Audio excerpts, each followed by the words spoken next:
So what's up guys. ये बात है 2020 की, जब कोविड का ईयर आता है और स्टॉक मार्केट्स बहुत तेज़ी से गिरते हैं। जब स्टॉक मार्केट गिरते हैं और स्कूल की हो जाती हैं छुट्टियां, स्कूल बंद हो जाते हैं, तो I had a lot of time और मैं तभी स्टॉक मार्केट के बारे में पढ़ने लगता हूँ। और जो स्टॉक मार्केट है, जो फाइनेंस है, वो मुझे बहुत ज़्यादा इंट्रीगिंग लगता है। तो आज हम इसी के बारे में बात करेंगे कि व्हाट इज स्टॉक मार्केट, ये प्रोसेस कैसे काम करता है, क्यों कंपनीज लिस्ट होती हैं।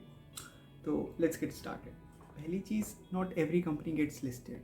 For example Parle, Serum Institute, NSC, बहुत सारी कंपनीज हैं जो लिस्टेड नहीं है, लेकिन बहुत सी कंपनीज है, for example Reliance, TCS, Adani, जो लिस्टेड है।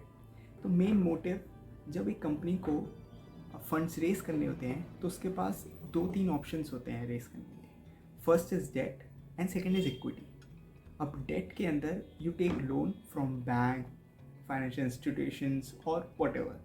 And in equity you have multiple options. एक होता है कि आप प्राइवेट इक्विटी से लेते हैं फंड्स, वेंचर कैपिटलिस्ट से लेते हैं, वो एक अलग रूट हो गया। और एक होता है आप डायरेक्टली पब्लिक से लेते हैं, वो होता है लिस्टिंग करवाना, जिसके अंदर आप directly from a group of people आप फंड्स रेस करते हैं। ऐसा कंपनी करती क्यों है? इसके मल्टीपल बेनिफिट्स हैं।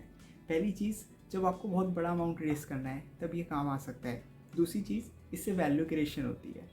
अब फॉर एग्जांपल एक कंपनी है जिसके शेयर्स लिस्टेड हो जाते हैं, उसके बाद प्रमोटर्स या फिर जो भी इन्वेस्टर्स हैं वो भी अपना स्टेक कभी भी ओपन मार्केट में सेल कर सकते हैं। तो एक लिक्विडिटी आ जाती है और आप फ्री होते हैं अपने स्टेक को कभी भी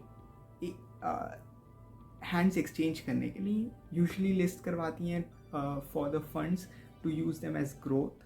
अपने ग्रोथ प्रोस्पेक्ट्स जब अच्छे लगते हैं, फॉर एग्जांपल 2000 में काफ़ी सारी इंटरनेट कंपनीज लिस्ट हुई थी। 2020-24 में इंडिया में हमने देखा काफ़ी सारे स्टार्टअप्स लिस्ट हुए। For example Zomato, Paytm, Nykaa, delivery, तो इतने सारे स्टार्टअप्स लिस्ट हुए। 2008 और 2005 में जब लिक्विडिटी गश था और हाउसिंग मार्केट काफ़ी ज़्यादा ब्लोट कर रहा था, तो हमने देखा बहुत सारी construction companies, infrastructure companies list हुई।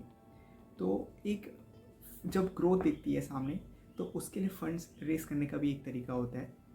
दूसरी चीज़, एक मार्केटिंग का भी तरीका होता है। नाउ एवरीबडी नोज जोमेटो का शेयर लिस्ट है, तो एक ये काफ़ी सारे बेनिफिट्स होते हैं जो लिस्टिंग के साथ मिलते हैं। अब एक सबसे अच्छी बात जो स्टॉक मार्केट की है, you don't have to own a business, you don't have to run a business, you don't. अगर आपको लगता है रियल एस्टेट बूम करेगा अब आने वाले सालों में, आपको कहीं पे भी जाकर लैंड देखना और बहुत लार्ज सम डालने की ज़रूरत नहीं है। आपको डीएलएफ का शेयर ले लेना है।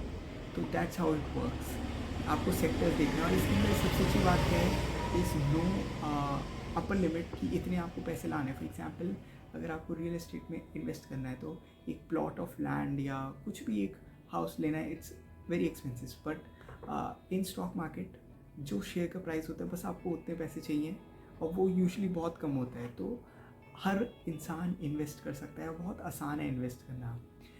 अब तो काफ़ी सारे डिस्काउंट ब्रोकर्स भी आ गए हैं, for example Zerodha, angel one, बहुत सारे ग्रो।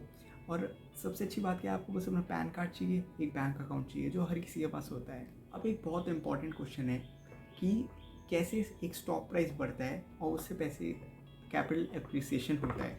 तो पहली चीज़, it is directly linked to आपका कंपनी कैसे करेगी। सीधी सी बात है। अगर आपको लगता है रिलायंस यहाँ से अपनी 5 साल में प्रॉफिट को डबल कर सकती है, तो स्टॉक मार्केट भी डबल हो जाएगा। तो इट्स बेसिकली आपका कंपनी कैसा करेगी, इट्स डायरेक्टली लिंक्ड टू आपके स्टॉक ने कैसे किया। अगर लास्ट के 30 ईयर्स में HDFC ने अपने प्रॉफिट्स को 30% कैगर बढ़ाया, तो उसका स्टॉक प्राइस भी 30% पे बढ़ा। 2000 में सारी IT कंपनीज डबल हो रही थी हर साल, बिकॉज एक बहुत अच्छी अपॉर्चुनिटी थी और सब प्रॉफिट्स अपने बढ़ा रहे थे।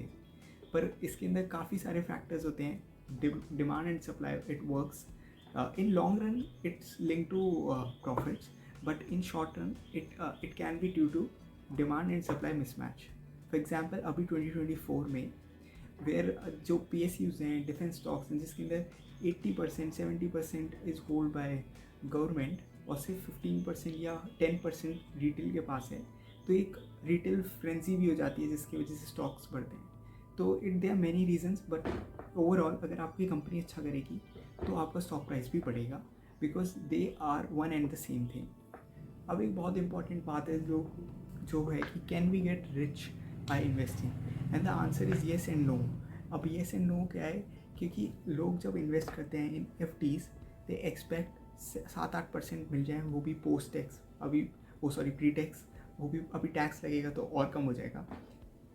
But when they come to stock markets they think this is some kind of magic, और यहाँ पे भाई पैसे डबल करने हैं हर साल, हर दिन कुछ ना कुछ करना है, एंड पैसे डबल करने हैं, बस 21 दिन में पैसे डबल करने हैं। But it does not work like that in stock market. It is a long process. It is, जैसे आपने कंपाउंड इंटरेस्ट का सुना होगा कि अगर 1 रुपये को हर दिन डबल किया जाए तो इन 30 days इट बिकम्स 108 करोड़।